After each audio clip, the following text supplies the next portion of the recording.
Today, with us, we have Mrs. Shivangi Maniar, who's an emotions coach and a parenting coach.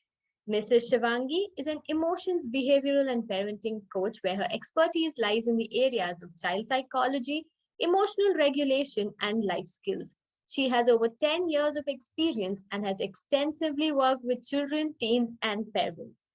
She has conducted various workshops and webinars on emotional development that emphasize upon the nurturing of self-love and emotional well-being in children and adults. She has also launched curriculum on social emotional learning for children and teens, which helps them to understand and express their emotions more mindfully. She is also the co-founder of a family-centric platform, Otlo, which aims at recreating the lines of communication between children, teens, and parents. It's lovely to have you here with us today, ma'am. Before I hand over the podium to you, I would like to inform all the participants that the session is for 1 hour, and after knowledge sharing of the speaker, we'll be having the Q&A round. Wishing you all a very happy learning. Over to you, Mrs. Shivangi. Thank you so much for having me here, and extremely grateful to this beautiful platform, Ability. Well, to begin with, let's go to day 0. You come back from the hospital, a tiny bundle of joy in your arms. Grandpa is fussing over the baby, grandma is all over the place. Your spouse has this huge grin on the face like a Cheshire cat. So much of excitement in the air, and you're at deep, deep peace. Fast forward a few years, and it is time to go to school. School, the first socio-academic space where the cracks become very visible. All of a sudden, this beautiful, cute, confident, happy child becomes teary-eyed, obnoxious, irritable, and sad. You play along, mildly confused, unaware of what's really going on, and hoping and praying that things will improve. And mind you, if in case you get lucky, your teacher drops a bombshell on you during the early stages of your child's education, maybe it's a good idea to get your child tested for a learning disability. Tough space to be in. This space in time is what I call the fork. This is when you decide for yourself whether you are a supportive parent or not. The sign of great parenting is not the child's behavior. The sign of great parenting is the parent's behavior. So what does a supportive parent really do? Get involved with school activities. As a parent to a child suffering with learning disabilities, I know you're already low on cosmic fuel. It's like being pressured from all areas at the same time. But if you can have the courage and the mental stamina to say be a substitute teacher at the school, or to volunteer at summer camp or charity fairs, your child will be filled with that sense of pride and ownership. It's like being called to dinner at the grown-ups table. A supportive parent engages and promotes academic skills. I know there's no easy way out here. But if you can sit with your child as he or she slogs it out, if you can just be a space where your child can share what is really going on while struggling through heaps of assignments, if you can diffuse that heavy academic burden with your kind words, your child is already a winner, and so are you. Determine rules to enhance the quality of care. Yeah. So we generally teach the way we have been taught, and we parent the way we've been brought up. Many parents of children with learning difficulties suffer the same as well. Well, what was your story like? How did the teachers, family members, the neighborhood kids treated you became your story, right? There's a beautiful TED talk by Julia Salisbury where she talks about how her father suffered from a learning disability. So did she. And Julia's mother was instructed not to share that how her father suffered the worst in his life. When Julia finally grew up and confronted her father said, "My entire life, I believed that I was meant to stand in the corner of the classroom. I did not want that for you." Imagine that being the inner voice for life. So coming back, dessert before dinner won't kill us. But yet, the life of a child with learning disabilities is fraught with challenges. So systematic action and discipline matters. The buzzword is balance. So going forward, what are the challenges faced by children?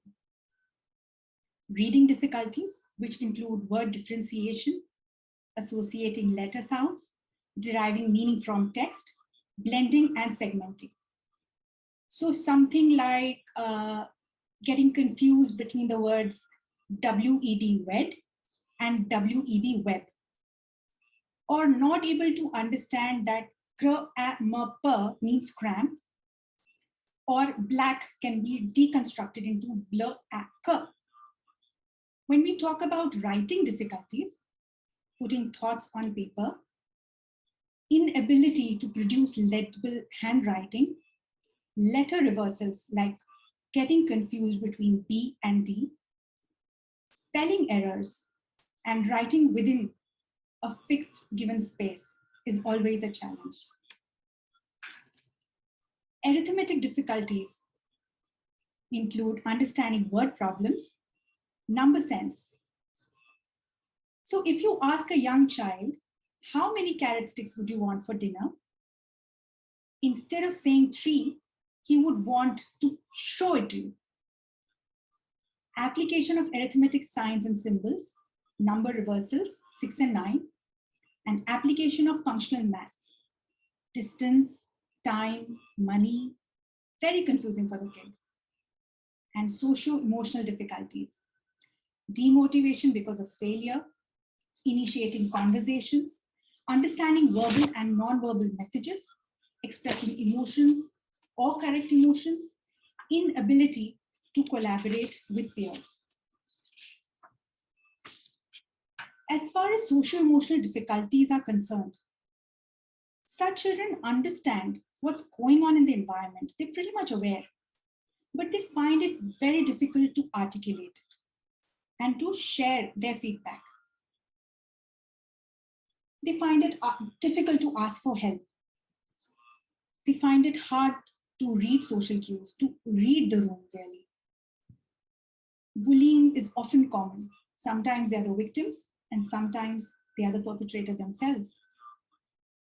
There's often a lot of comparison going on internally. And worst of all is that learned helplessness. I'm just not good enough. So what is the impact of poor academic performance on the child and the parent? Let's talk about the child first. Anguish, embarrassment, frustration, shame, anxiety, social isolation, sadness or lack of self-confidence, reluctance to go to school, temper tantrums, school phobia, psychosomatic symptoms such as stomachache, we've all been there, cheating, stealing, drugs, and even suicide. Let's live a day in the life of a child suffering from a learning disability. This is a hypothetical situation. I'm sure many of you will feel the pain. Henry is a 15-year-old dyslexic child. At 6 a.m. in the morning, his alarm rings, and Henry is awake, but he just doesn't want to go to school because it's been years that people have been staring at him. They talk behind his back, they call him a freak, and now he's just lost the drive to go to school and learn. So last week, what he did was he felt a stomach ache and he skipped school. And he's mentally looking for excuses to do that this week as well. Once he reaches school, it is time for history. He couldn't finish his homework. He tried last night, but the entire paragraph took so long to read that by the time Henry was done, it was time for bed. Even though he understood the individual sentences, he was not able to fit them together. Now the teacher's teaching in the class. Henry is trying to concentrate. His notes are all messy. And there's an upcoming test on Thursday. Henry is very nervous. Then it is time for math. Henry is good at math, but the word problems, there's too much detail in it for him to keep in his mind. Sometimes he switches the numbers, or sometimes he switches the steps. So while there is a lot of conceptual clarity, he never really gets to a right answer, and therefore his self-confidence goes down. Half the day is over, and Henry has been struggling since. Next, it is time for lunch. All of Henry's friends are giggling and laughing and having a good time. What is Henry doing? Henry is running around the campus looking for his teachers so that he can understand better. Either he's cramming for homework. Today is special. He's sitting in a corner and making flashcards for himself because he has an upcoming French test as well. He is mad. He knows he's done this before, but somehow the words don't stick in his head. How much more can I do? Is what he's thinking. Then it's time for music. Thank God. Henry loves music. He can't read the music notes as such, but he can listen to it. And then he goes along. He's been told that he sings very well and he's a great voice. But the problem is that very soon he will not be able to accommodate music in his schedule with all the remedial classes for other subjects. And if he does not have music, school is going to be heavy. It's evening now, and as Henry reaches home, the group chat explodes. All his friends are typing 19 to the dozen, and Henry can barely keep track. The amount of time that he needs to deconstruct each text throws him in a dizzy. His friends use a lot of abbreviations. Henry falters there and loses touch of the conversation completely. It's now 8 p.m. Granny pushes him to do his homework. You see, Henry cannot find his own mistakes. Autocorrect does not help him because he makes so many spelling mistakes. And Henry is now of that opinion that maybe Granny thinks he's lazy. Granny's only trying to help, but maybe Granny does not understand how difficult this is for him. It's now time for bed. Henry is crazy for one last video game before he goes to bed. But he knows it's a big day tomorrow and he can't afford to waste time on fun. It was so heavy, so painful for me to just hypothetically live a child's life like this. Respect to all the parents and teachers who are into this divine work. And what happens to the parent? So would you like to share, everyone, what is parenting for you? I would love to hear your views on what does parenting mean for you. Is it hard? Has it made you tough? Please share. Love to hear from you. What does parenting mean to you?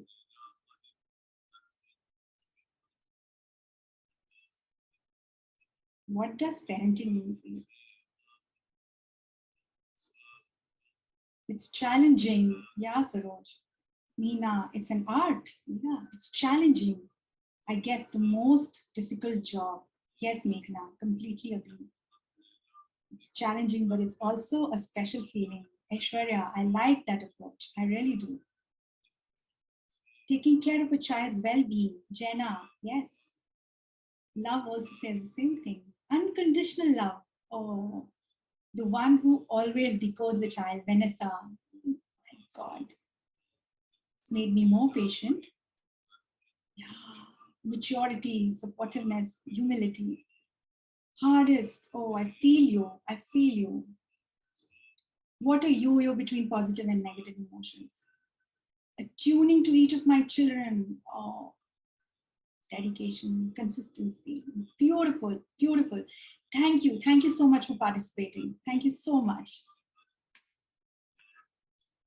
So what is the emotional state of a parent who has a child with a learning disability? There's a Bollywood movie which goes by the name of Tare Zameen Par. I'm sure many of you must have gone through it. In order to sensitize the parent, the teacher picks up a board, a playing board, with Chinese lettering on it and shoves it into the parents, in front of the parents' eyes and says, okay, read. And the parent says, I can't. And they say, no, read. I can't. And he says, read, try harder. And says, I can't. And then the teacher says, oh, you're just being lazy, aren't you? And the parent is stunned. This is the first time that the parent hears the word can't. The parent understands, and this aha moment has stayed with me since. There was not even a single dry eye in the theater that day.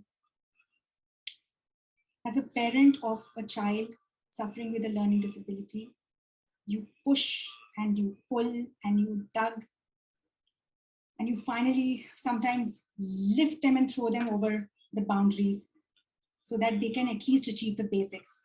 It can be so tiring. I feel you, dear parents. It's a long-term commitment. And you know, the axis is so negatively correlated. You think it'll get better with time, but you only get more tired with time. The gap between the academic targets and the learning potential only increases exponentially. You can only match up so much. In the words of a mother who had an LD child, she said, my life is like an emotional landmine, Shivangi. The Kubler-Ross model talks about the 5 stages of grief. Eleanor Whitewood says that these are the emotions a parent goes through before finally acceptance comes into play. Denial. My child is fine. Or this is the way I was, he'll get over it. Or there's absolutely nothing wrong with my child. Anger. Anger at the school, anger at the teachers, spouse, child, and at the self. Forever being demanding and aggressive and strong is one end of the spectrum. But sometimes that anger turns inwards as well. The silent anger is the most dangerous one. Bargaining often occurs. What if we change the school? What if next year is going to be slightly more different? Depression. A couple of parents that I spoke to for the purposes of research told me it's sometimes really hard to even get out of bed. And finally comes acceptance. There is a lot of blame involved. You are being too hard on him. No, you baby him. No, it doesn't come from my side of the family. There's a lot of fear mongering too. How will I financially support my child? Who will she marry? What if they're not telling us the whole truth about her brain? There's a lot of mourning which happens. You know, he's so great at music. If only he could just take care of the basic academic bit. It's a lot of guilt. I know I shouldn't have used cloth diapers. I shouldn't have worked till the last moment. And ultimately, isolation. It's just me and my baby against the world. Nobody cares. Nobody cares at all. Acceptance is the key. That is the only thing that can deliver you from the personal hell that you all are going through. If you can unconditionally accept your child, warts and all, that's when things might start to change for the better.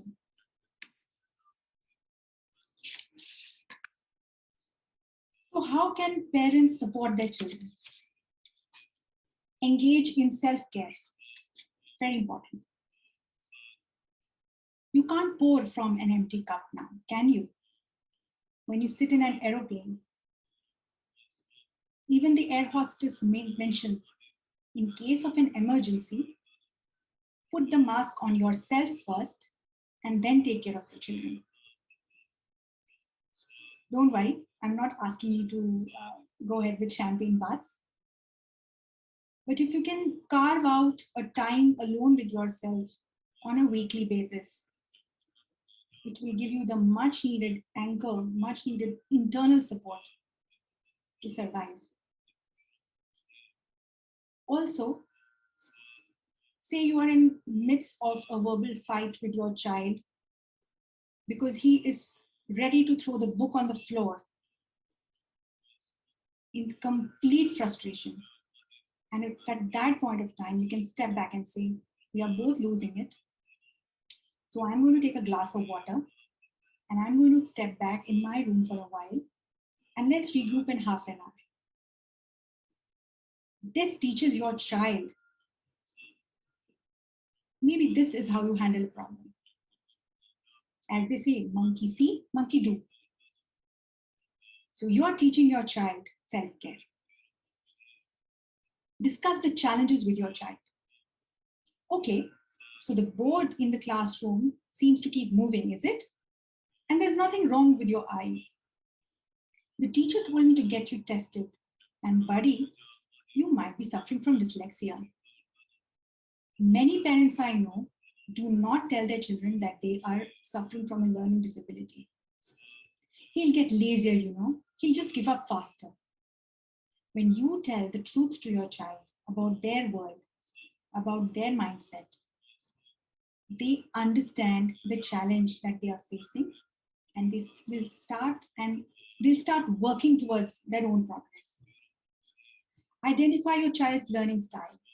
Is it auditory, visual, or kinesthetic? One parent I know audio taped the entire history book for his daughter because her boards were coming that year. One parent decided to create a rap on the periodic table for their child. Set reasonable expectations. It's very important to keep pushing them because trust me, the child is completely demotivated.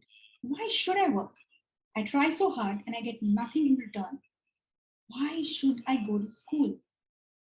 So push them and yet be okay with whatever occurs. For the simple tasks, you can help them get trained. But for the huge complex bits, divide them into tiny pieces, and then go step by step by step. It's literally learning and relearning patience. I once again salute all the parents and teachers in this divine role. Teach them self regulation. I'm mad. I am so freaking mad. When a child learns to verbalize their emotions, you are teaching them its self acceptance. When they acknowledge the pain that they are in, the release happens almost automatically. It could be journaling, a sport activity, a dance move. Find your child's hook and help them through it. Focus on your child's strengths. Well, Albert Einstein once said, everybody is a genius, but if you judge a fish by its ability to climb a tree, then it will spend its entire life thinking it is stupid. There is a beautiful TED talk by John Buchanan, which is titled very appropriately, Stop Climbing, Start Swimming.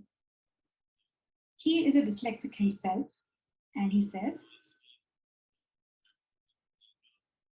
what you call a defect is a trade-off. The brain decides to give up its ability in certain areas so that it can excel in others.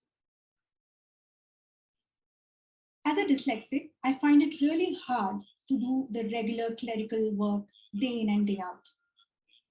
And therefore, the brain tries self-innovation, finding smarter ways to do the same thing. Also, the brain of a child suffering from dyslexia is so constructed that the neurons are widely spaced. Therefore, for such a child, the fine tuning, the detailing becomes really tough. So if you have to get them to tie their shoelaces, but for such a child to step back and have a higher view, a larger vision becomes much easier. Remember Steve Jobs? Every child is different. Every child's strengths and weaknesses are different. They are not the same. Every child is unique. Focus on the child's strengths.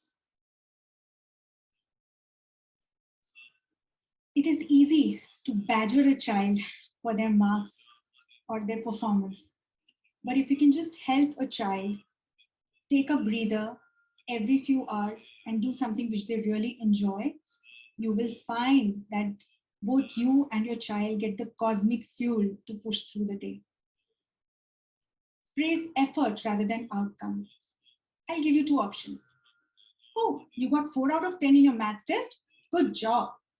And the other one says, you got 4 out of 10 on your maths test.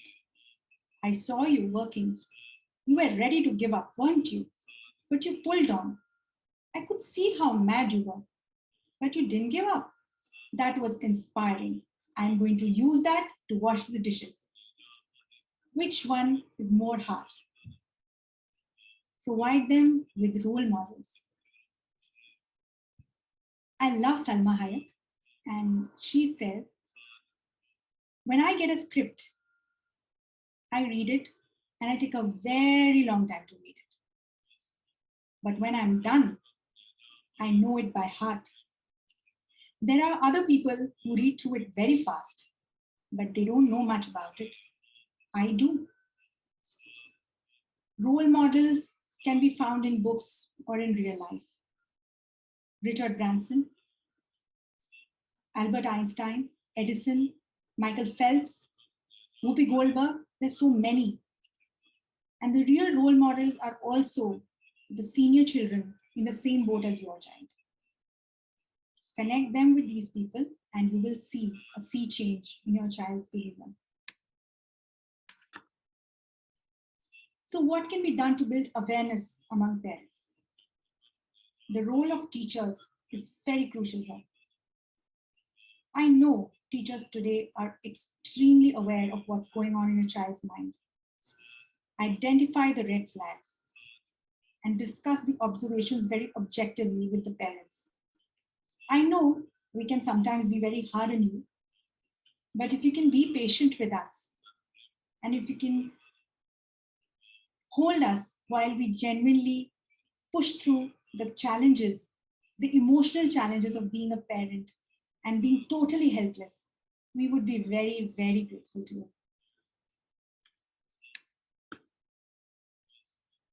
So, what does Ability have to offer? An awareness program for parents created by expert practitioners and Ability. With the joint efforts of expert practitioners to come up with content, the Ability Parent Awareness Program will help you understand why your child is not doing well academically. What are the feelings of each individual when a child does not do well in his academics? What are the various challenges that a child can face? What can a parent do to support his or her child who is facing academic challenges? How can a parent identify the specific academic challenges faced by his or her child? How can a parent help his or her child overcome the challenges identified? To summarize, the academic challenges pose difficulty to the child and the parent. Early intervention is crucial to address the difficulties. Collaboration between the school and the families can bring success. Using the Ability Parent Awareness Program would help build awareness among parents. In the end, I would just like to say one thing. Your child will look into your eyes as if asking, am I good enough? As a parent and as a teacher, your job is not to cure the learning disability, but just to handhold them, just to support them while they learn to use the tools available to them. That's all from my side. Thank you so much. Now we'll move on to the question answer round. Are you ready for the first question, Ms. Shivangi? Are you there with us? Yes, so nice, so enthusiastic. Okay, so the first question is by Mrs. Lata, who would like to know that how can we handle the emotional challenges who is of a teenager? Wow, that's a huge one, Lata. Thank you so much for asking this question. The difference between a child and a teenager, as I often quip with my clients, is that a teenager is someone who stays in your drawing room, eats all your food, uses all your Wi-Fi, and doesn't talk to you when you talk to him. On a serious note, neuroscientifically, the brain of a teenager is constructing and deconstructing every single second. There is a lot of pruning that happens, a lot of old memories which get dissolved, and new memories are being created as we speak. The hormonal imbalances are at a full-time high, and therefore, with a teenager, if you can help the process by handing over the driving wheel and sitting and observing and holding that space for your teenager to be himself. So you be a rock while they go through all the ups and downs and the entire turbulence of being a teenager. You hold that space with emotional elegance, waiting and watching for that tiny window where you can step in and just keep showering your love, your attention, your care. It will come back to you many times fold. One tiny tip, if you find that your teenager is not talking to you, the door has been banged shut, and you just can't find a way to connect, drop them a note, a funny note, and hopefully you'll be able to elicit a smile out of them. Yeah. Thank you for this tip to connect with children positively. Now we have a question by Mrs. Vandana Sharma. She says that parents are usually in denial to accept that their child needs additional support and help. How can we help such parents who are in the stage of denial? when this is a big shock. Um, I have neurotypical children, and yet while I was researching for this particular program, the emotional turbulence, the pain, the sense of doom that I experienced, even though I'm just an outsider to the process, was so overwhelming. Imagine being told that all that you've ever dreamt for your child uh, will come to naught. Can be very, very disheartening. It will help a lot if you can listen. Listen as a parent raves, rants, cries, or engages in stoical silence. If you can be a wall, a blank canvas, and allow the parent to be, that is the only way you can offer some measure of emotional comfort. And transformation begins only after that. So, yeah. Thank you so much. That was actually a wonderful way that do not jump into the parents by saying that the child has an issue. Be there for them, listen to them, and that's when you can move them from a stage of denial to acceptance. So moving on to the next question, it is by Najma Rahil, who wants to know that at school, how can we create a friendlier, healthier, and a comprehensive environment for children? What would be your take on this? Yeah. So I think that the world is a very kind place, and a teacher is someone who regulates the emotional climate of a classroom. Say, for example, you have a beautiful kid in your child who has a learning disability. If, as a teacher, you can create a condition where the rest of the class is together while the said child is absent or is being sent on some particular task, and if you can create that air of camaraderie and love and team spirit and tell them, listen, he's your buddy or she's your friend, and this is how you show your love. This is how you show that you stand for each other. Help them with homework, help them during sports. There'll be times when they'll not be able to express. So wait, elucidate your answers. Hold on, give them their time. If you can create that space and make this a weekly affair, not only will that one child get a chance to grow, but the 40 other minds will be open to the possibility of a much more kinder world.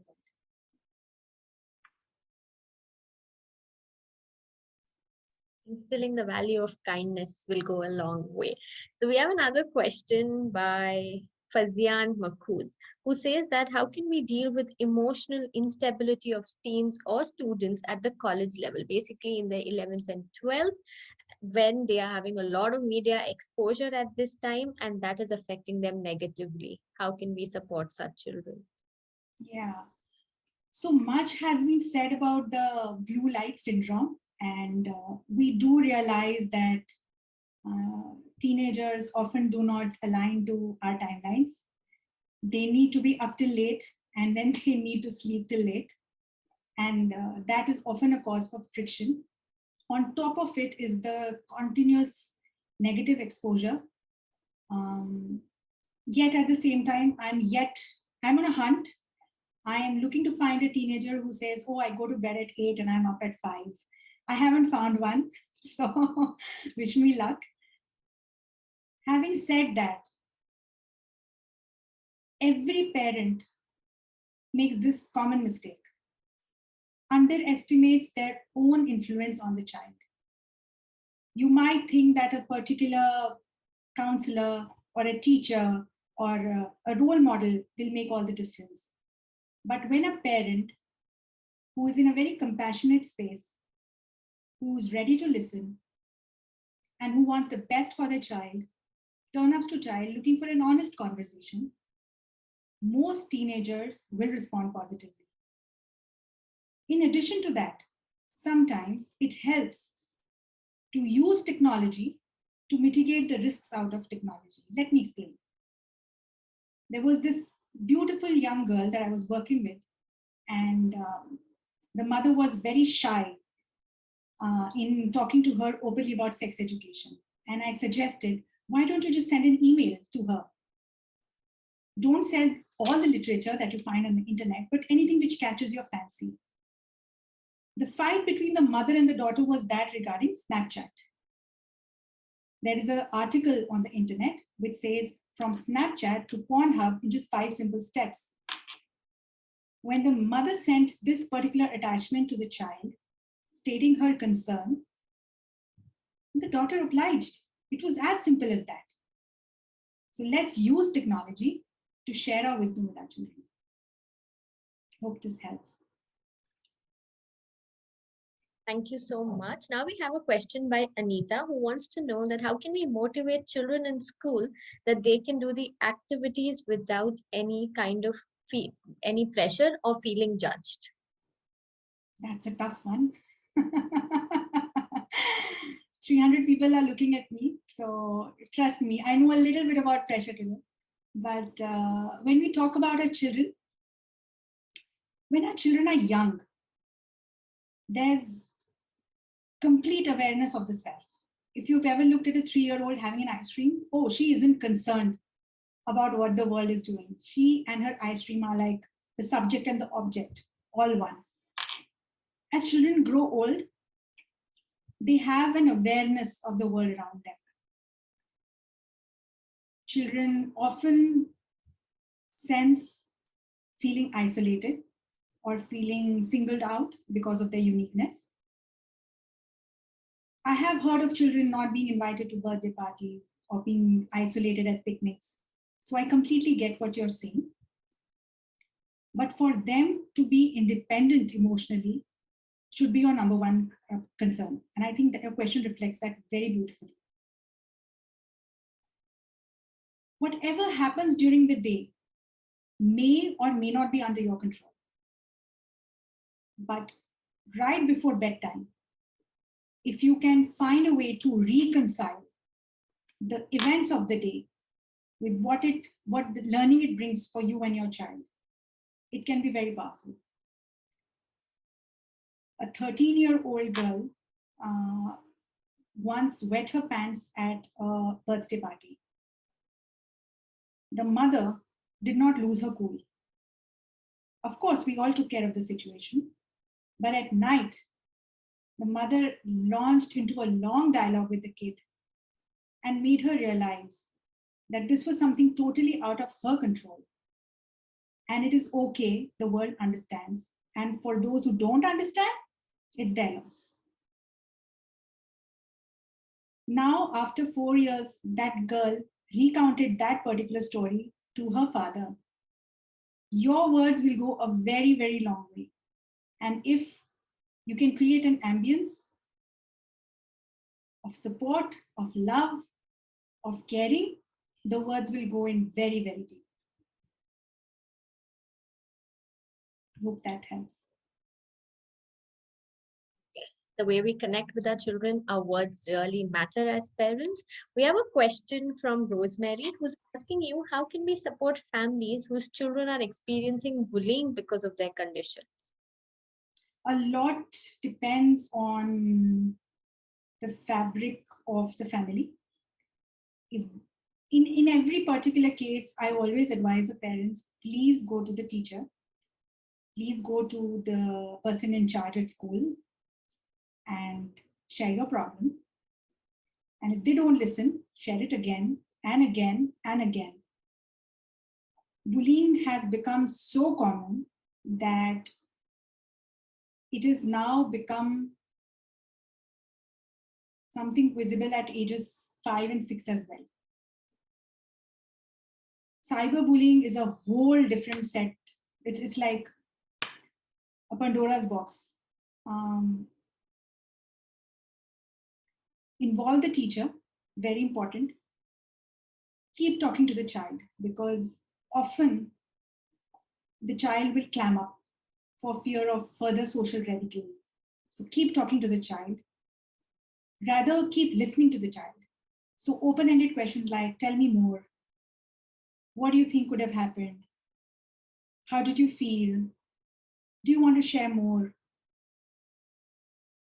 It will also help if you can talk to any senior at school, senior student at school, to keep an eye out, especially in spaces like the canteen, the cafeteria, the school bus. These are spaces hidden from the so-called authorities, right? So at this place, if there is a senior student at school who can support your child, it is great.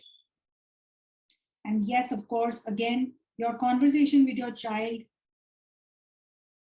has to be that is the weakest link. So that if that is strong, your child will feel confident enough to come back to you. Thank you, Anna.